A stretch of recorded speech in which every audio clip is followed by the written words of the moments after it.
Hi everyone, welcome to digital ji की classes. तो देखिए, ये हमारा सीटेड पेपर 1 का जो है आपका लैंग्वेज 1 जिसका भी हिंदी होगा, तो आप तुरंत 5 मिनट में जो है पूरे आंसर मिला सकते हैं। और ये देखिए 91 से 99 तक अध्यात्म भी मन का राजा होने का जो है मार्ग खोलता है। तो चलिए डायरेक्ट क्वेश्चन आंसर देखते हैं। पहला है कि राजा के किन गुणों की चर्चा गद्यांश में की गई है, तो इसका आंसर हो जाएगा आपका शुद्ध विचार, अच्छे कर्म।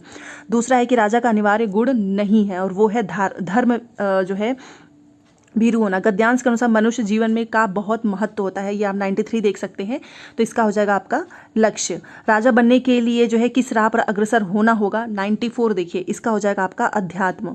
एक राजा को और से नहीं डरना चाहिए। किससे नहीं डरना चाहिए, तो वो हो जाएगा आपका अन्याय और अधर्म, इससे नहीं डरना चाहिए। ठीक है, ये आपका 95 हो गया। 96 देखिए कि अध्यात्म शब्द में किस प्रत्यय का प्रयोग किया जा सकता है, तो इसमें आपका हो जाएगा इक, आध्यात्मिक। ठीक है, 1। 97 देखिए, 97 में लिखा है कि विशेषण विशेष्य का अच्छा उदाहरण नहीं है और वो हो जाएगा आपका लक्ष्य निर्धारण। यहाँ पर देखिए थर्ड, 97 का तीसरा होगा। 98 देखिए आध्यात्मिक होने का क्या अर्थ है, तो देखिए आध्यात्मिक होने का अर्थ होता है कि विचारों की सुंदरता हो आपका। ठीक है, तो ये आपका 98 का तीसरा हो गया। उसके बाद से यहाँ पर देखिए 99 देख सकते हैं आप यहाँ पर कि अपने मन का राजा होने का क्या मतलब है, तो इसका मतलब होता है कि आप जो है मन को नियंत्रित कर रहे हैं। ठीक है, मतलब हम खुद के मालिक हैं भाई, मेरा मन मेरे कंट्रोल में है। अब ये 100 से 105 तक का देखिए, और ये देखिए अच्छा पैसे तो फिर भी ठीक आए हैं अगर आप देखा जाए कंपेयर टू पेपर 2 के कंपेयर में, बट पैडागोजी सब्जेक्ट की कुछ कुछ डिफिकल्ट आई है और 1-2 क्वेश्चन में डाउट भी है। तो यहाँ पर आप देख सकते हो 100 से 105 का। तो सबसे पहले आप 100 का देखिए, 100 क्वेश्चन का देखिए। एक सेकेंड, हाँ, तो यहाँ पर देखो लिखा है कि कविता में किस संदेश की बात की गई है, तो कविता में किसकी बात की गई है, जियो और जीने दो। कविता में किन वीरों के यशगान की बात की गई है, 101 देखो, तो जिन्होंने देश की स्वतंत्रता के लिए जीवन दिया है। और हिमालय का संधि विच्छेद तो मुझे लगता है कि सभी को पता होगा, हिम प्लस आलय। ठीक है, तो क्वेश्चन पेपर 1 तो फिर भी अच्छा है। आप बताइएगा आपका कितना स्कोर बन रहा है। 103 का देखिए लिखा है कि कविता में किन महापुरुष का उल्लेख किया गया है, तो वो आपने पोएम पढ़ी होगी, तो उसमें महात्मा गांधी जी के बारे में किया गया है। वीर का बहुवचन क्या है, देखो वीर का बहुवचन है वीरो। ओके, भारत देश की क्या विशेषता है, ये आपसे पूछ रहा है, तो वो है दक्षिण में हिंद महासागर है। ठीक है, तो ये सारे क्वेश्चंस तो आपके पैसेज थे। अब यहाँ से आपका पैडागोजी है कि यहाँ पर देखो लिखा है कि यह अधिगम का एक प्रकार है जिसमें बच्चे को उच्च स्तरीय मानसिक क्रियाओं और जैसे बुद्धि या तर्क करना आदि का प्रयोग करना होता है। तो इसका राइट आंसर हो जाएगा गत्यात्मक कौशल अधिगम, और ये सीरीज हम बी कर रहे हैं।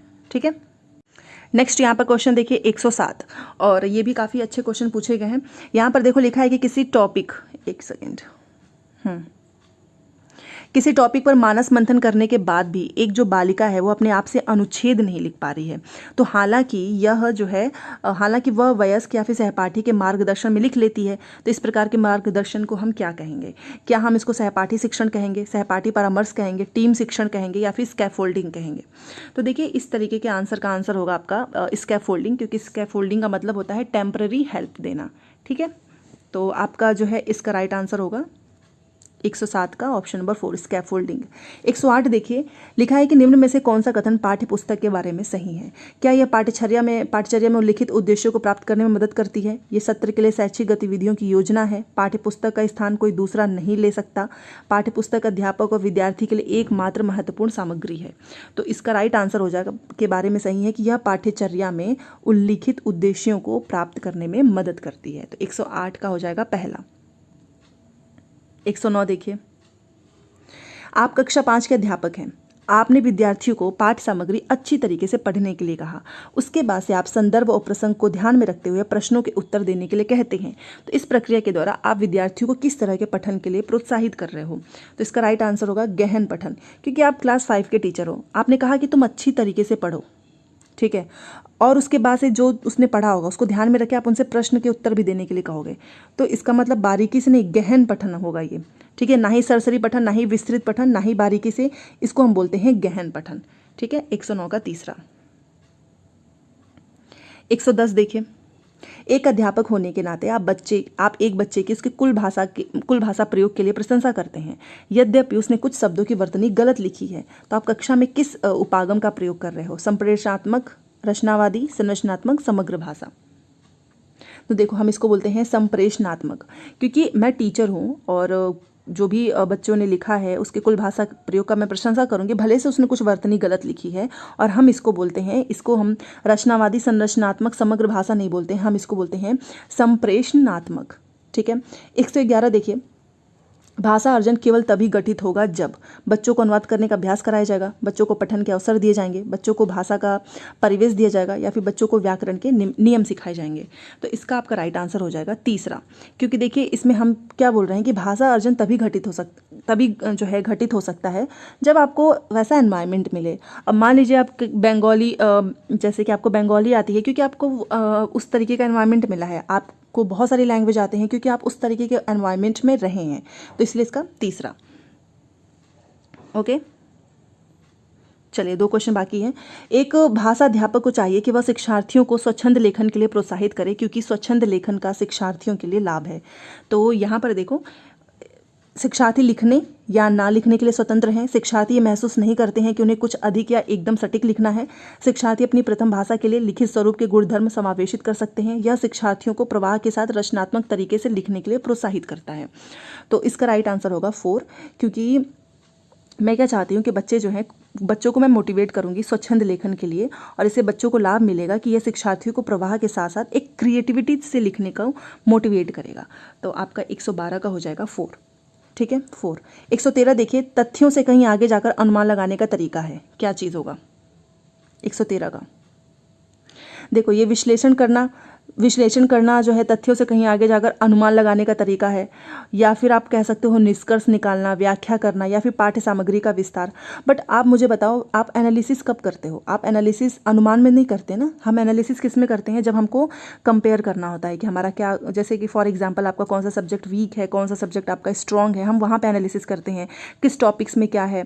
मोस्टली आपने सुना होगा कि आपको एनालिसिस क्यों करना चाहिए, क्योंकि उससे हमें फाइंड आउट होता है कि अच्छा और किस पे काम करना है। तो यहाँ पर आपका विश्लेषण करना नहीं हो सकता है, और यहाँ पर निष्कर्ष तो बिल्कुल भी नहीं होगा, क्योंकि अनुमान लगाने का तरीका पूछ रहा है, और ये होगा पाठ्य सामग्री का विस्तार, जिसे हम बोलते हैं एक्स्ट्रापोलेशन।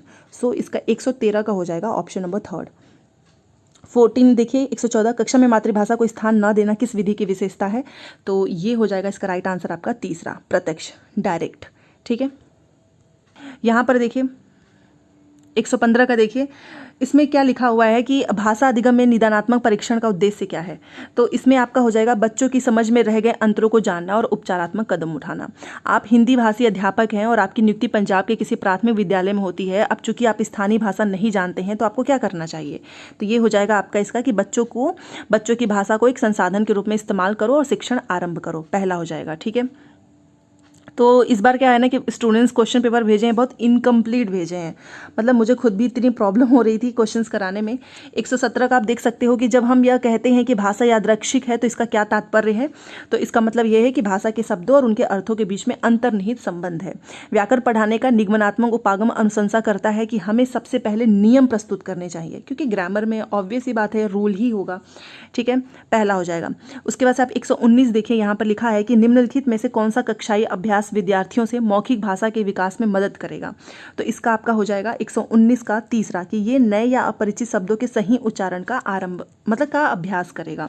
उसके बाद से 120 देखिए, किसी पाठ्य सामग्री से विशिष्ट सूचना निकालने के उद्देश्य से गहन पूर्वक या गहराई से उस पाठ्य सामग्री को पढ़ने का अवसर। ये अगर देखा जाए तो इसका आंसर जो है निष्कर्षात्मक होगा, बट फिर भी हल्का सा डाउट है कि मूल्यांकन परक भी हो सकता है। तो आप इस एक क्वेश्चन को डाउट में रख सकते हो। ठीक है, कि इसका 1 नंबर आपका मे भी कॉमन मिले, बढ़ भी सकता है, तो इसमें थोड़ा सा डाउट है। वैसे हम दूसरा या तीसरा, इन दोनों में से कोई एक होगा। ठीक है,